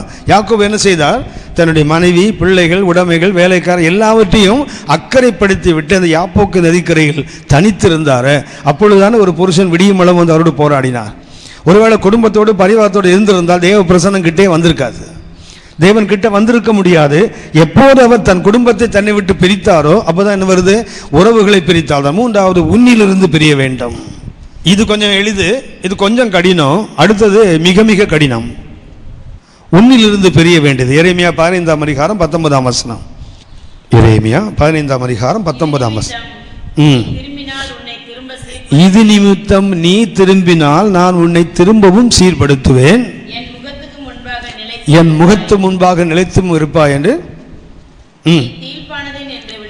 நீ தீழ்ப்பானது நின்று விலையேறப்பட்டதை பிரித்தெடுத்தால் என் வாய் போலும் இருப்பாய். நீ அவர்கள் வசமாய் திரும்பாமல் அவர்கள் உன் வசமாய் திரும்புவார்கள் போட்டிருக்குது. அதில் கொஞ்சம் கவனிங்க. யார் தான் பிரிக்கணும்? தீழ்ப்பானதிலிருந்து விலையேறப்பட்டதை யார்? நான் தான் பிரிக்கணும். கர்த்தர் பிரிக்க மாட்டார். கர்த்தர் பிரிக்கிற வேலை இல்லை. எனக்குள்ள ரெண்டும் இருக்குது. தீர்ப்பானது இருக்குது, விலையேறப்பட்டதும் இருக்கிறது. நான் என்ன செய்யணும்? இன்றைக்கு ஆண்டவரே பிரித்தெடுங்கன்னா கர்த்தர் பிரிக்க மாட்டார், நான் தான் பிரித்தெடுக்கணும். கோபம் இருக்குது, எரிச்சல் இருக்குது, பொறாமை இருக்குது, பின்னாடி பேசுறது இருக்குது, நல்ல நிறைய உள்ள இருக்குது நம்மகிட்ட சரக்கு. இதை கர்த்தாவே எடுத்து போடணும் போகாது, நான் தான் எடுத்து போடணும். ஆண்டவரே இந்த கோபத்தை எடுத்து போடும் ஆண்டவரேன்னா கோபம் போகாது, அங்கே தான் இருக்கும். யார் தான் எடுத்து போடணும்? நான் தான் எடுத்து போடணும். இந்த பிரித்து எடுத்தல் குறிப்பாக உலகத்திலிருந்து வெளியே வருவது, உறவுகளுக்குள்ளேருந்து வெளியே வருவது, எனக்குள்ளேருந்து நான் வெளியே வருவது, மூன்றுக்கும் உறுதிப்பாடு இல்லாவிட்டால் நடக்காது. யோசித்து பாருங்க. இந்த உலகம் இருக்குது தெரியுங்களா? சில ஃப்ரெண்ட்ஷிப் இருக்கும், ரட்சிக்கப்பட்ட பிறகு கூட அந்த பழைய பாவ ஃப்ரெண்ட்ஷிப் இருப்பாங்க. இருந்தால் ஒரே ஒரு நோக்கம்தான் இருக்கணும், அவனை நம்ம போல மாற்றுவதற்கு இருக்கணுமே தவிர அவனோடு போய் ஒரு நாள் அது உட்கார்றதுக்கு இருக்கக்கூடாது. இரண்டாவது, உறவுகளோடு நமக்கு கண்டிப்பாக உறவு வேண்டும், ஒன்று மாற்று கருத்து இல்லை. ஆனால் ஒரே ஒரு நோக்கம், அவன் கர்த்தருக்குள்ளே கொண்டு வரணுங்கிற பாரத்தோடு மாத்திரம்தான் இருக்கணும். இல்லை பாருங்க, அவருக்கு காது குத்துறாங்கன்னு சொல்லி நீங்கள் போனீங்கன்னா உங்களுக்கு மூக்கையும் கண்ணையும் சேர்த்து குத்தி அனுப்பிடுவான் அவன். சரியா? எங்கள் அக்கா, நான் தான் தாய் மாமா, அது தாய் மாமாவது நாய் மாமாவாது. கர்த்தருக்குள்ளே வந்த பிறகு தாய் மாமா என்ன நாய் மாமா என்ன? தூக்கி போடு வெளியே குப்பை. என்ன பண்ண? அவன்கிட்ட அன்பு காட்ட வேண்டும், அவனுக்கு ஆதரவாக இருக்க வேண்டும். ஆனால் அவனுடைய சடங்காச்சாரம் பாரம்பரிய பங்கு பெற்ற என்ன தெரியுங்களா?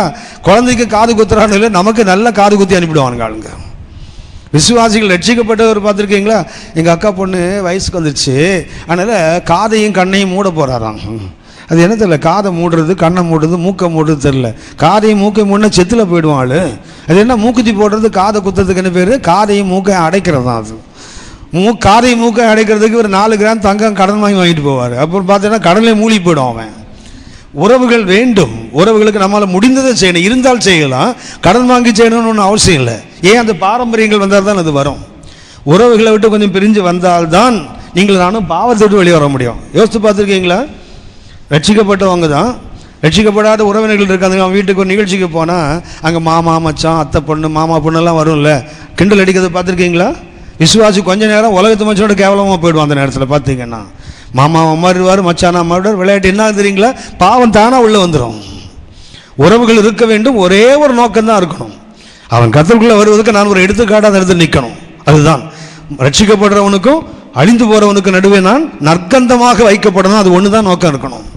அப்படின்னா அந்த பாவத்தை விட்டு அகற்றுவது நீங்களான உறுதியாக இல்லாவிட்டால், மறுபடியும் சொல்லுகிறேன், சுவிசேஷத்துக்கு என்ன பேர் போட்டு? பாதரட்சன் போட்டிருக்குல்ல. சுவிசேஷ நற்செய்திக்கு என்ன பேர்? செருப்பு. ஏன் அதுக்கு செருப்புன்னு பேர் போட்டிருக்குது ஐயா? உலகத்தில் தான் நம்ம நடக்கிறோம், உலகத்துக்கு நமக்கு தொடர்பு இல்லை. உலகத்தின் மூலமாக எப்படி தொடுக்கிறோம்? சுவிசேஷத்தின் வழியாகத்தான் உலகத்தை தொடுக்கிறோம். உலகத்தின் அசுத்தத்தில் நடக்கிறோம், உலகத்தின் அருவருப்புகளில் கடந்து போகிறோம். ஆனால் கால் அழுக்காகுது. காரணம் என்னன்னு சொன்னால், நான் இங்கே பாதரட்சியை போட்டு வச்சிருக்கேன். இது இந்த 3 வட்டங்களிலும் சரி, நான் எது மூலமாக சந்திக்கணும்? சுவிசேஷத்தின் வழியாக சந்தித்தால் மாத்திரம்தான் என்னை கரைப்படுத்தாது. அப்படின்னா பாவத்தை அகற்றுவதில் நீங்கள் நானும் உறுதியாக இல்லாவிட்டால் கண்டிப்பாக ஒரு நாள் பாவத்தில் விழுந்துருவோம். அவனை போல பேசி, உலகத்து மனுஷன் போல பேசி, அவனை போல சிரித்து, அவனை போல கிண்டல் அடித்து, அவனை போல கடித்து ஒரு நாள் இடத்த விட்டு கீழே இறங்கி போயிடுவோம். பாவத்தை அகற்றுவதில் இந்த 3 வட்டங்களில் இந்த 2ம் கூட எளிது, இது ரொம்ப கடினமானது. ஏன்னா இந்த 2 வெளியே தெரிகிறது, வெளியே தெரியாது, நமக்குள்ளே மறைஞ்சிருக்கிறது. இதிலிருந்து நீங்களான உறுதியாக இருந்தால் மாத்திரம்தான் பாவத்தை அகற்ற வேண்டும். நான் அடிக்கடி நினைப்பேன், டிவி பார்க்குறது பாவம்னு பிரசங்கம் பண்ணுற ஆசாமி அவர் வீட்டில் உட்காந்து இன்டர்நெட்டில் பார்த்துட்டு உட்காந்துருப்பார்.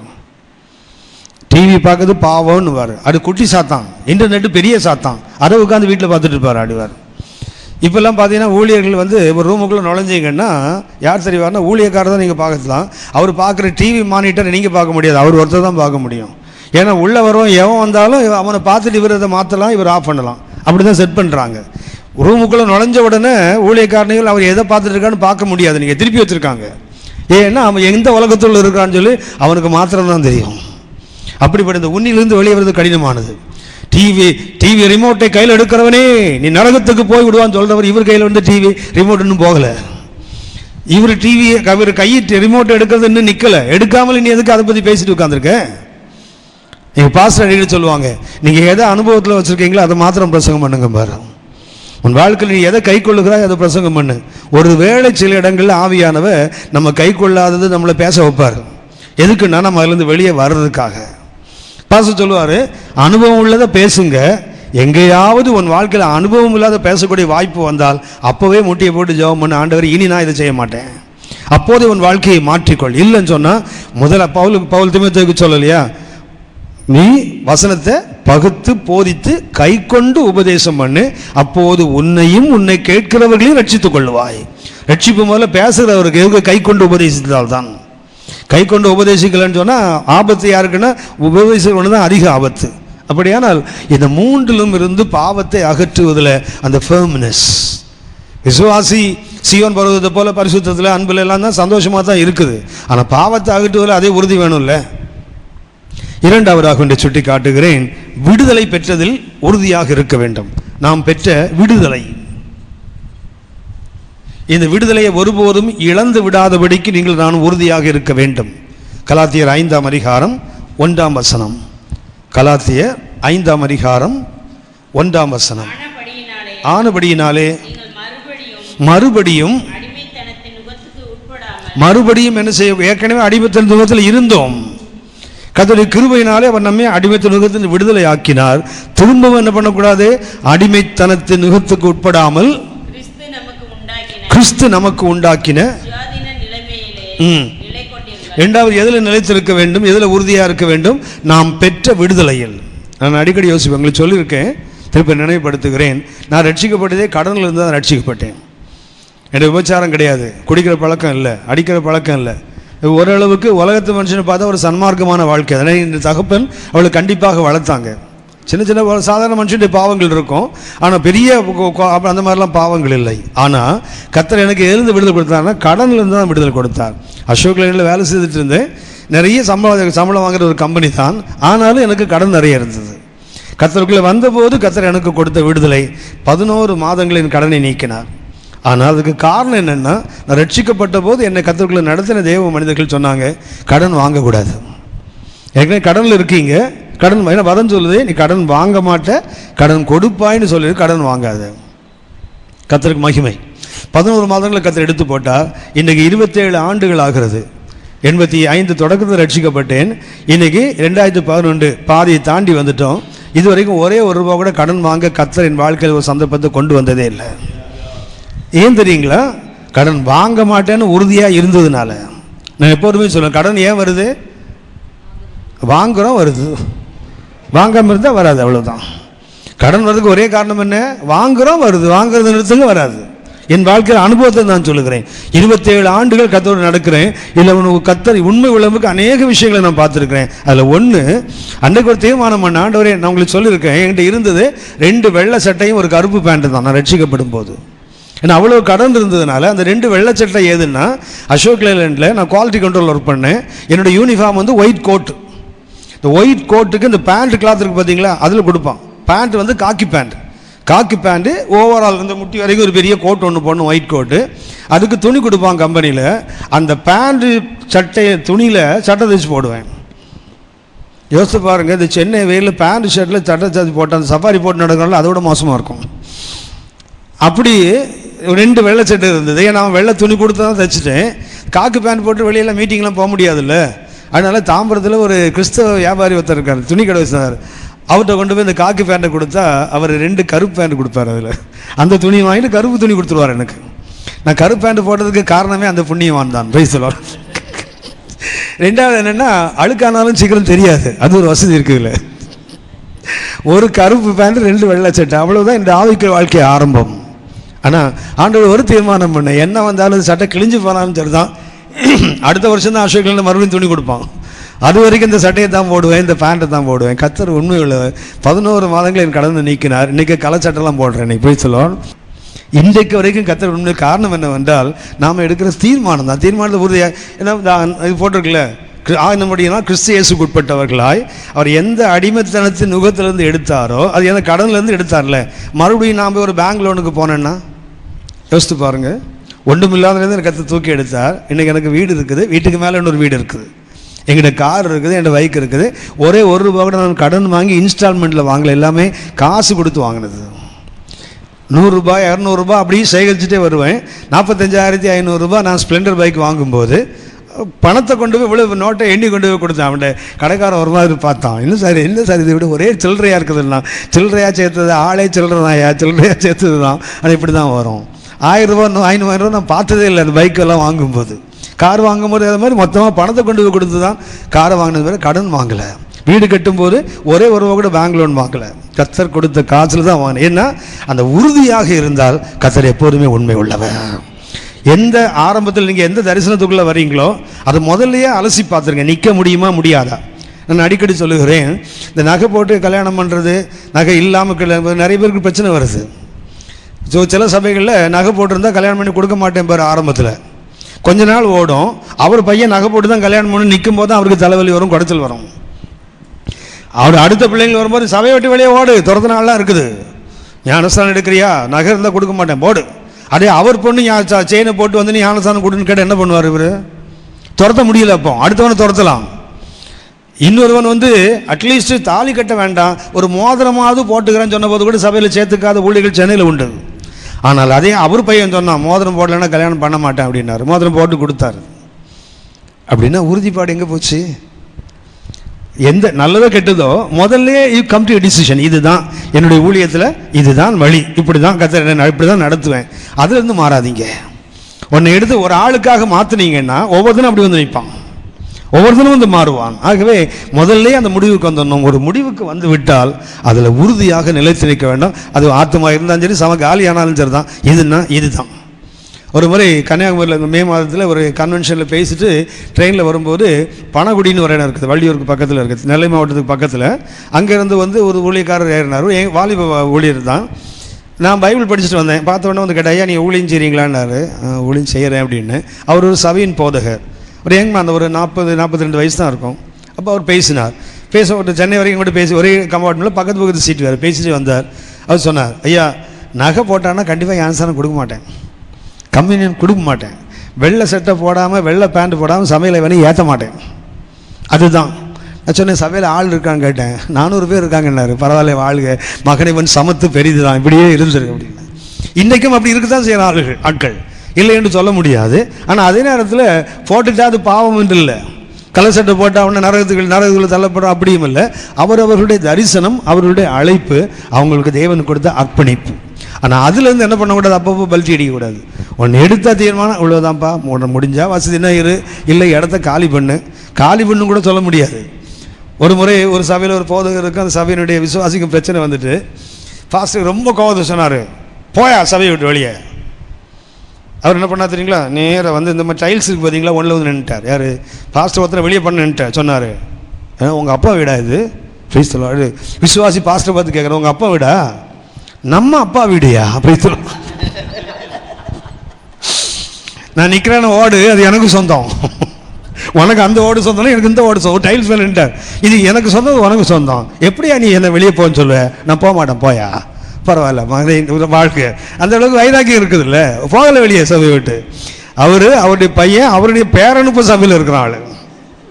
உறுதிப்பாடு இருக்குல்ல. நீ தோற்ற நான் என்ன போகிறதா, உன் அப்பா வீடா இது? நம்ம அப்பா வீடுறா, நீ நானும் இருப்பேன், அவ்வளவுதான். நானும் என்ன போன்னு சொல்லக்கூடாது, நீ என்ன போன்னு சொல்லக்கூடாது. அந்த உரிமையை பாராட்ட வேண்டியது தானே. அப்படின்னா உறுதிப்பாடு மிக எதுனா பெற்ற விடுதலையை இழக்கக்கூடாது. சரி, இன்னும் 5 இருக்குது, சொல்லி முடிச்சிடறேன். 3ஆவதாக வார்த்தையில் உறுதிப்பாடு வேண்டும். 3வது எதில் உறுதியாக இருக்க வேண்டும்? வார்த்தையில் உறுதியாக. யோசுவா 23ஆம் அதிகாரம், யோசுவா 23:6-7 வசனங்களை வாசிங்க. ஆகையால் மோசேயின் நியாயப்பிரமாண புத்தகத்தில் எழுதி இருக்கிறதை விட்டு வலது புறமாகிலும் இடது புறமாகிலும் விலகி போகாமல். எதை விட்டு விலகக்கூடாது? மோசேயின் நியாயப்பிரமாணங்களில் எழுதி கொடுக்கப்பட்டு வலது பக்கம் இடது பக்கம் என்ன பண்ணக்கூடாது? போகாமல். 7ஆம் வசனம் கடைசியில் வாசிக்கிறோம், பற்றி கொண்டிருங்கள். 7ஆம் வசனம் எச்சரிக்கையாக இருங்கள் போட்டிருக்கோம். இதுக்கு தான் கொலோசியர் 2:6 நாம் என்ன செய்கிறோம்? அவருடைய வசனத்தில் கிறிஸ்துவ மேல் நாட்டப்பட்டவர்களாய் அவள் என்ன உறுதியாக நிலைத்திருக்க வேண்டும். ஒன்று, நிலைத்திருக்க வேண்டியது பாவத்தை அகற்றுவதில் உறுதி. 2ஆவதாக நாம் பெற்ற விடுதலையில் உறுதி.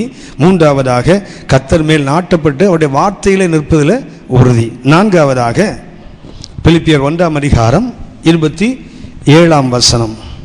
பிலிப்பியர் 1ஆம் அதிகாரம் 27ஆம் வசனம். நான் வந்து உங்களை கண்டாலும் நான் வராமல் இருந்தாலும் நீங்கள் ஒரே ஆவியிலே உறுதியாய் நின்று. எதில் நிற்கணும்? ஆவியில் உறுதி. firmness in our spirit. நமது ஆவியிலே உறுதியாக இருக்க வேண்டும். 5வது 2 பேதுரு 3ஆம் அதிகாரம் 2 Peter chapter 3 verses 16 and 17. 2 பேதுரு 3ஆம் அதிகாரம் 16-17 வசனங்கள். எல்லா நிருபங்களிலும் இவைகளை குறித்து பேசி இருக்கிறான். அவன் சொன்னவைகளில் சில காரியங்கள் அறிகிறதுக்கு அரிதாய் இருக்கிறது. அல்லாதவர்களும் உறுதி இல்லாதவர்களும் மற்ற வேத வாக்கியங்களை புரட்டுகிறது போல. எதில் உறுதி வேண்டும்? வேத புரட்டுக்கு நீங்கள் நானும் உறுதியாக இருக்க வேண்டும். மற்றவங்க போனால் வேத புரட்டு வந்தால் உறுதி இல்லாமல் போயிடுவாங்க. அப்போ நாம் எதில் உறுதியாக இருக்கணும்? வேத புரட்டுகள் வரும்போது, அதாவது மாறுபட்ட தவறான உபதேசங்கள் வரும்போது என்ன செய்யணும்? அதில் உறுதியாய் நிலைத்திருக்கின்றன. வேத புரட்டுக்கு நீங்கள் நானும் உறுதியாக இருக்க வேண்டும். எந்த விதத்திலும் போலி உபதேசங்களுக்கு மாத்திரம் இடம் கொடுக்க கூடாது. 6ஆவதாக விசுவாசத்தில் உறுதி. 1 பேதுரு 5ஆம் அதிகாரம் 9ஆம் வசனம். விசுவாசத்தில் உறுதியாய் இருந்து. எதில் உறுதியாக இருக்க வேண்டும்? விசுவாசத்தில் உறுதி. 7ஆவதாக 1 கொரிந்தியர் 15ஆம் அதிகாரம் 58. 1 கொரிந்தியர் 15:58. ஆகையால் எனக்கு பிரியமான சகோதரரே, கர்த்தருக்குள் நீங்கள் படுகிற பிரயாசம் விருதாவாய் இராதென்று நீ அறிந்து நீங்கள் எதில் உறுதிப்பட வேண்டும்? நம்முடைய எஃபர்ட்ஸ் இருக்குல்ல, நம்ம எடுக்கிற பிரயாசங்கள் இருக்குது, அதில் உறுதியாக இருக்க வேண்டும். நான் முதல்ல உங்களுக்கு சொன்னேன், ஒருவேளை நாம் எடுக்கிற பிரயாசங்களுக்கு உடனே பலன் கிடைக்காவிட்டால் சோர்ந்து போய் அதை விட்டு விடக்கூடாது. திரும்பி வாசிக்குமா 58ஆம் வசனத்தை. ஆகையால் எனக்கு பிரியமான சகோதரரே, கர்த்தருக்குள் நீங்கள் படுகிற பிரயாசம் விருதாவாய் இராது என்று அறிந்து நீங்கள் உறுதிப்பட்டவர்களாயும் அசையாதவர்களாயும் கர்த்தருடைய கிரியையிலே எப்பொழுதும் பெருகிறவர்களாயும் இருப்பீர்களாக. என்ன செய்ய வேண்டும்? நாம் எடுக்கிற பிரயாசங்கள் ஒருபோது என்ன செய்யக்கூடாது? உறுதியற்றவர்களாக இருக்கக்கூடாது. ஒரு எஃபர்ட் எடுத்தால் அது லாபமோ நஷ்டமோ டில் த எண்ட், முடிகிற வரைக்கும் ஒரு கை பார்த்துடணும். அதுதான் உறுதிப்பாடு. 7 காரியங்களை குறித்து வேதம் சொல்லுகிறது. நாம் உறுதியாக இருக்க. 1, பாவத்தை அகற்றுவதில். 2வது, பெற்ற விடுதலையை தொலைத்து விடாமல் இருப்பதில் உறுதி. 3வது, கர்த்தருடைய வார்த்தையிலே உறுதி. 4வது, ஆவியிலே உறுதி. 5வது, வேத புரட்டுகளில் விழுந்து விடாதபடி உறுதியாக இருப்பது. 6வதாக, விசுவாசத்தில் உறுதியாக இருப்பது. 7, நம்முடைய பிரயாசங்களில். அநேக நேரங்களில் வரும் ஆலோசனைகள் வரும், ஏன் நீங்கள் இப்படி பண்ணுறீங்க, கூட இதையும் சேர்த்து செய்யலாமே. பார்த்தா நல்லா மாதிரி தான் தெரியும். வெளிநாட்டிலேருந்து ஒரு ஊழியக்காரர் தாம்பரத்துக்கு ஒரு கன்வென்ஷனுக்கு வந்தவர் வந்துட்டு போன பிறகு அந்த பாஸ்டர் வியாபாரம் பண்ண ஆரம்பித்தார். சபை நடத்துகிறவர் கூட பிஸ்னஸ் பண்ணுறாரு. பாஸ்டர் நல்லா ஊழியம் பண்ணார், ஏன் இவர் இந்த வேலையை ஆரம்பித்தாருன்னு கேட்டால், இல்லை வந்தவர் சொன்னார், உனக்கு நல்ல வியாபார திறமை இருக்குது, நீ ஏன் வெறும் பாஸ்டராக இருக்கிற, இந்த பிஸ்னஸை பண்ணால் உனக்கு இவ்வளோ வருமானம் வருமே, இவ்வளோ விசுவாசிகள் இருக்க, நீ பிஸ்னஸ் பண்ணால் இத்தனை பேர் கொடுத்தாலே உனக்கு இவ்வளோ வந்துடுமே, உனக்கு வியாபாரத்துக்கு திறமை இருக்குது, நீ அதை செய்யக்கூடாது, செய்தால் இது ஒன்றும் கத்தருக்கு எதிரானது இல்லைன்னு சொல்லிட்டு போயிட்டார். பாஸ்டர் உட்காந்து யோசித்தார், அவன்கிட்ட காணிக்கைக்கு ஏன் நம்ம கையேந்தி நிற்கணும், நமக்குன்னு ஒரு வியாபாரம் இருந்தால் நமக்கு பணம் வருமே, போயிடலாமே, அப்படி செய்ய ஆரம்பிச்சு. என்ன ஆகுன்னு சொன்னால், உறுதிப்பாட்டை கெடுக்கிறதுக்கு அநேக ஆட்கள் வருவான். நம்ம எல்லாருக்கும் தெரியும். நான் முதல்ல சொன்னேன், இந்த 5 ஊழியங்களில் மிக பெருமைக்குரிய ஊழியம் பாஸ்டர் ஊழியம்தான். பாடுகள் நிறைந்த ஊழியம் அதுதான். அதே நேரத்தில் கனத்துக்குரியதும் அந்த ஊழியம்தான். இந்த ஊழியம் தண்டியில் சேவகம் பண்ண எழுதி கொண்டு எவனும் வேறு அலுவலில் போய் பிழைப்பு சிக்கிக்கொள்ள மாட்டான்னு பயில போட்டிருக்கல. யாரோ ஒருத்தர் சொன்னாருங்கிறதுக்காக அழைப்பிலேருந்து பின்னாடி போயிடுறாங்க பாருங்கள். ரியல் எஸ்டேட் பண்ணுறாலும் நிறைய பேர் இருக்காங்க நம்மகிட்ட. பாஸ்டர்ஸ் கார் வாங்கி ரெடி பண்ணி விற்கிறவங்க நிறைய பேர் நம்மகிட்ட இருக்கிறாங்க. வீடு வாடகைக்கு பார்த்து கொடுத்து அதில் ஒரு மாதம் கமிஷன் வாங்குறாலாம் நம்மகிட்ட இருக்குது. இல்லை திருமணத்துக்கு பையன் பண்ண பார்த்து கொடுத்து தசமபாகம் வாங்குறாள், அதிலெல்லாம் இருக்குது. டவுரியில் தசமபாகமா? சரியா? சமயத்தில் குமரி மாவட்டத்துக்கு போனால் அவர் சொல்கிறார், டவுரியில் தசமபாகம் கேட்குறாங்க ஐயான்னு கேட்டார். உங்கள் ஊரில் நிறைய டவுரி கொடுப்பீங்கள்ல, அதனால் அவனே கோடீஸ்வரன் லட்சாதிபதி ஆகிடுவான். அது டவுரியில் தசமபாகம் வாங்குறவன் லட்சாதிபதி ஆகிடுவான். அவன் எவ்வளோ வாங்குவான் பாருங்கள். கொஞ்சம் உறுதிப்பாடு இல்லாவிட்டால் நீங்கள் நானும் நிலைத்திருக்கேன். அப்போ ஆபிரகாமுடைய எழுப்பதின் பயந்து கற்றுக்கொள்கிற பாடம் என்ன தெரியுங்களா? மோரையிலிருந்து புறப்பட்டார், ஆனால் வந்து சேர்ந்தது மம்ரைக்கு வந்து சேர்ந்தார். சூட்சேயர்ஸ், அதாவது குறி சொல்கிறவனுக்கு இடத்துலேருந்து புறப்பட்டார், ஆனால் திரும்பி அவர் வந்து சேர்ந்ததோ உறுதிப்பாடு நிறைந்த ஒரு இடத்துக்கு வந்தார். எழுப்புதலின் பயணத்தில் மிக முக்கியமானது ஒன்று, ஆபிரகாம் எழுந்தார். லோத்து சொல்லலை, இல்லை சாராள் சொல்லலை, இல்லை கத்தோலிக்க தீர்க்கதரிசி அனுப்பி சொல்லலை, அவரே எழுந்தார். நான் இருப்பது எங்கே? பெத்தேலில் இருக்கிறேன். நான் இருக்க வேண்டியது எங்கே? மம்ரேயில் இருக்க வேண்டும். அந்த உறுதிப்பாட்டுக்கு நேராக புறப்பட்டு வந்தார். அவருடைய வாழ்க்கையும் சரி, அவருடைய பயணமும் சரி, இதுக்கு மேலே இன்னும் மகிமையாய் ஆசீர்வதிக்கப்பட்டது. நாம் ஜெபிப்போம்.